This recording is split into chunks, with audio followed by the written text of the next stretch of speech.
Good morning. Today's Bible reading comes from Jeremiah 10 through 13.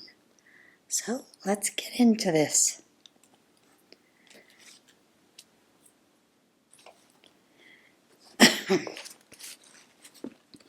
Listen to the message that God is sending your way. House of Israel, listen most carefully. Don't take the godless nations as your models. Don't be impressed by their glamour and glitz, no matter how much they're impressed. The religion of these peoples is nothing but smoke. An idol is nothing but a tree chopped down, then shaped by a woodsman's axe. They trim it with tinsel and balls, use hammer and nails to keep it upright. It's like a scarecrow in a cabbage patch. Can't talk. Dead wood that has to be carried. Can't walk. Don't be impressed by such stuff. It's useless for either good or evil. All this is nothing compared to you, O God. You're wondrously great, famously great. Who can fail to be impressed by you, King of the nations? It's your very nature to be worshipped. Look far and wide among the elite of the nations. The best they can come up with is nothing compared to you. Stupidly they line them up, a lineup of sticks, good for nothing but making smoke, gilded with silver foil from Tarshish, covered with gold from Uphaz.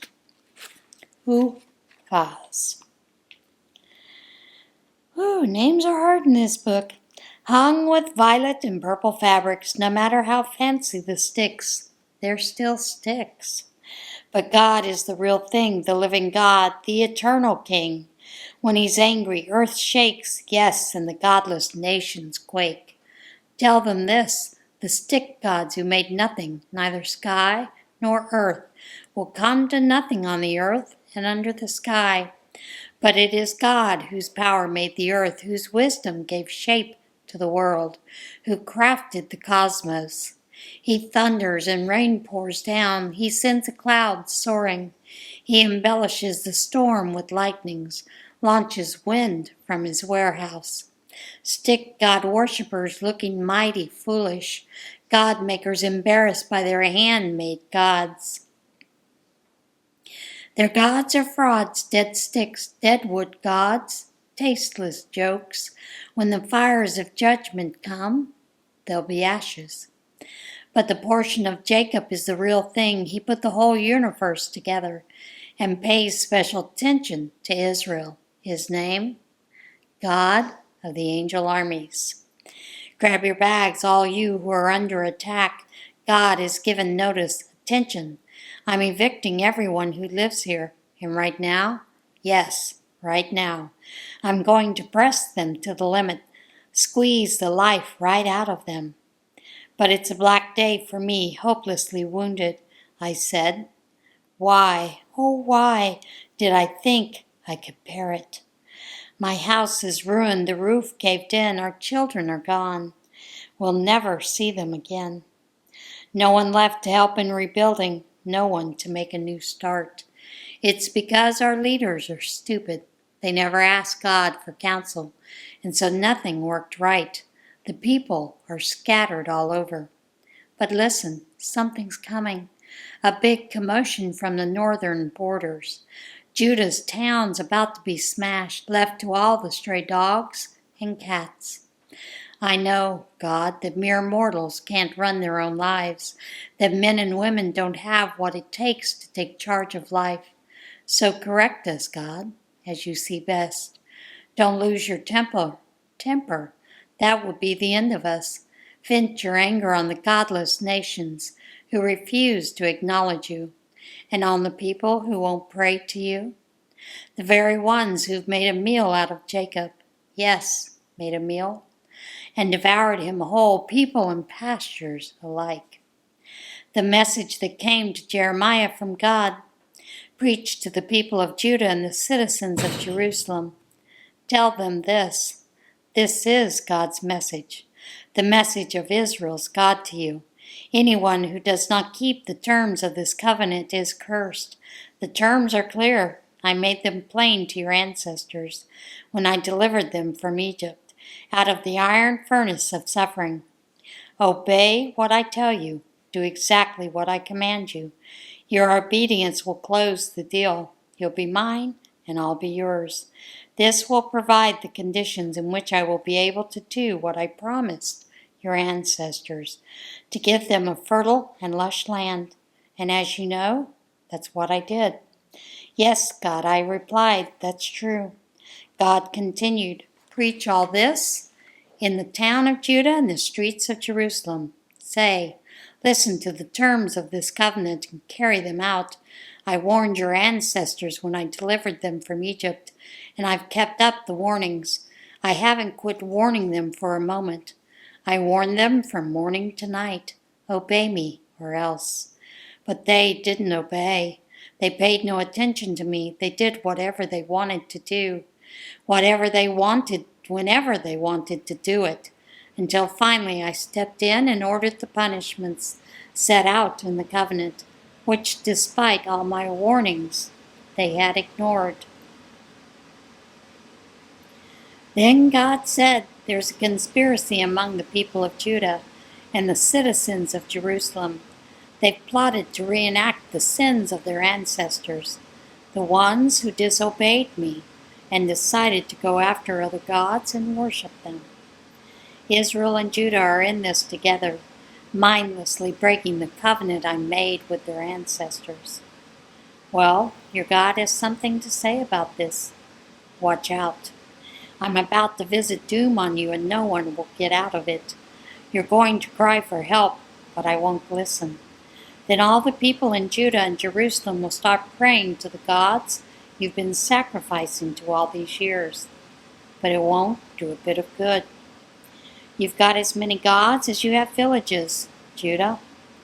And you've got enough altars for sacrifices to that impotent sex god Baal to put one on every street corner in Jerusalem. And as for you, Jeremiah, I don't want you praying for this people. Nothing. Not a word of petition. Indeed, I'm not going to listen to a single syllable of their crisis prayers. What business do the ones I love have figuring out how to get off that hook and right in the house of worship? Do you think making promises and devising pious programs will save you from doom? Do you think you can get out of this by becoming more religious? A mighty oak tree, majestic and glorious, that's how I once described you. But it will only take a clap of thunder and a bolt of lightning to leave you a shattered wreck. I, God of the angel armies, who planted you, yes, I have pronounced doom on you. Why? Because of the disastrous life you've lived, Israel and Judah alike, goading me to anger with your continuous worship and offerings to that sorry god Baal. God told me what was going on. That's how I knew. You, God, opened my eyes to their evil scheming. I had no idea what was going on, naive as a lamb, being led to slaughter.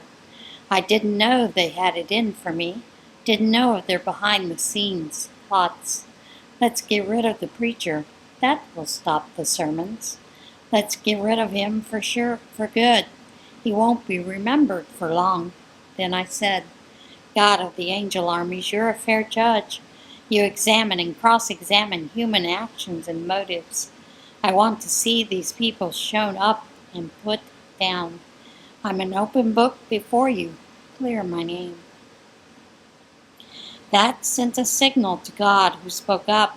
Here's what I'll do to the men of Anathoth who are trying to murder you, the men who say, don't preach to us in God's name, or we'll kill you. Yes, it's God of the angel army speaking. Indeed. I'll call them to account. Their young people will die in battle, and their children will die of starvation, and there will be no one left at all. None. I'm visiting the men of Anathoth with doom. Doomsday. You are right, O God, and you set things right. I can't argue with that, but I do have some questions. Why do bad people have it so good? Why do con artists make it big? You planted them and they put down roots. They flourished and produced fruit. They talk as if they're old friends with you, but they couldn't care less about you. Meanwhile, you know me inside and out. You don't let me get by with a thing. Make them pay for the way they live, pay with their lives, like sheep marked for slaughter. How long do we have to put up with this? The country depressed, the farms in ruin, and all because of wickedness. These wicked lives. Even animals and birds are dying off because they have nothing to do with God and think God has nothing to do with them. So, Jeremiah, if you're worn out in this foot race with men, what makes you think you can race against horses? And if you can't keep your wits during times of calm, what's going to happen when troubles break loose like the Jordan in flood? Then those closest to you, your own brothers and cousins, are working against you. They're out to get you. They'll stop at nothing. Don't trust them, especially when they're smiling. I will abandon the house of Israel, walk away from my beloved people. I will turn over those I most love to those who are her enemies. She's been, this one I held dear, like a snarling lion in the jungle, growling and baring her teeth at me, and I can't take it anymore. Has this one I hold dear become a preening peacock? But isn't she under attack by vultures? Then invite all the hungry animals at large, invite them in for a free meal. Foreign scavenging shepherds will loot and trample my fields, turn my beautiful, well-cared for fields into vacant lots of tin cans and thistles. They leave them littered with junk, a ruined land, a land in lament. The whole countryside is a wasteland, and no one will really care. The barbarians will invade, swarm over hills and plains. The judgment sword of God will take its toll from one end of the land to the other. Nothing living will be safe. They will plant wheat and reap weeds. Nothing they do will work out. They will look at their meager crops and wring their hands. All this the result of God's fierce anger. God's message regarding all the bad neighbors who abuse the land I gave to Israel as their inheritance. I'm going to pluck them out of their lands and then pluck Judah out from among them. Once I've pulled the bad neighbors out, I will relent and take them tenderly to my heart and put them back where they belong. Put each one of them back in their home country, on their family farms. Then if they will get serious about living my way and pray to me as well as they taught my people to pray to that god Baal, everything will go well for them. But if they won't listen, then I'll pull them out of their land by the roots and cart them off to the dump. Total destruction. God's decree. God told me, go and buy yourself some linen shorts. Put them on and keep them on. Don't even take them off to wash them. So I bought the shorts as God directed and put them on. Then God told me, take the shorts that you bought and go straight to Perath and hide them there in a crack in the rock. So I did what God told me and hid them at Perath. Next, after quite a long time, God told me, go back to Perath and get the linen shorts I told you to hide there. So I went back to Perath and dug them out of the place where I had hidden them. The shorts by then had rotted and were worthless. God explained, this is the way I'm going to ruin the pride of Judah and the great pride of Jerusalem. A wicked bunch of people who won't obey me, who do only what they want to do, who chase after all kinds of no gods and worship them. They're going to turn out as rotten as those old shorts, just as shorts clothe and protect. So I kept the whole family of Israel under my care. God's decree. So that everyone could see they were my people, a people I could show off to the world and be proud of. But they refused to do a thing I said. And then tell them this, God's message, personal from the God of Israel. Every wine jug should be full of wine. And they'll say, of course, we know that. Every wine jug should be full of wine. Then you'll say, this is what God says. Watch closely. I'm going to fill every person who lives in the country, the kings who rule from David's throne, the priests, the prophets, the citizens of Jerusalem, with wine that will make them drunk. And then I'll smash them.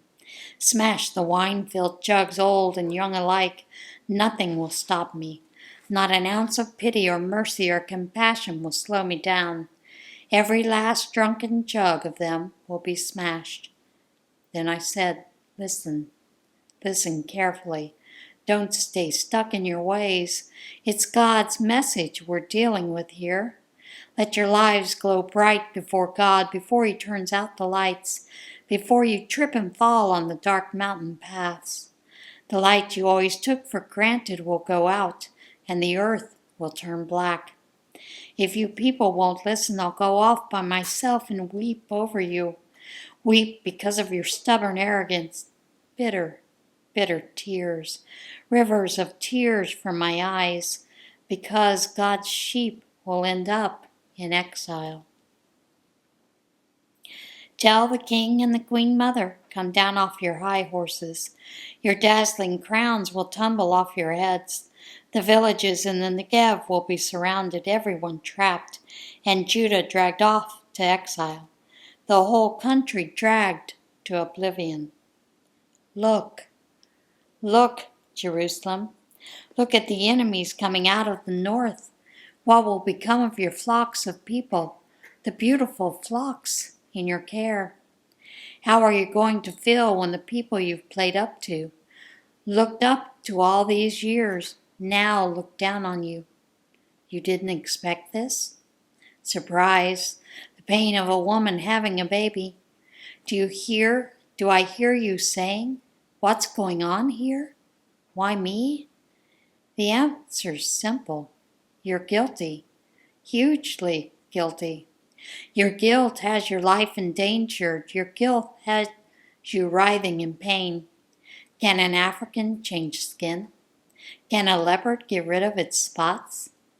So what are the odds on you doing good, you who are so long practiced in the evil? I'll blow these people away like wind-blown leaves. You have it coming to you. I've measured it out precisely, God's decree.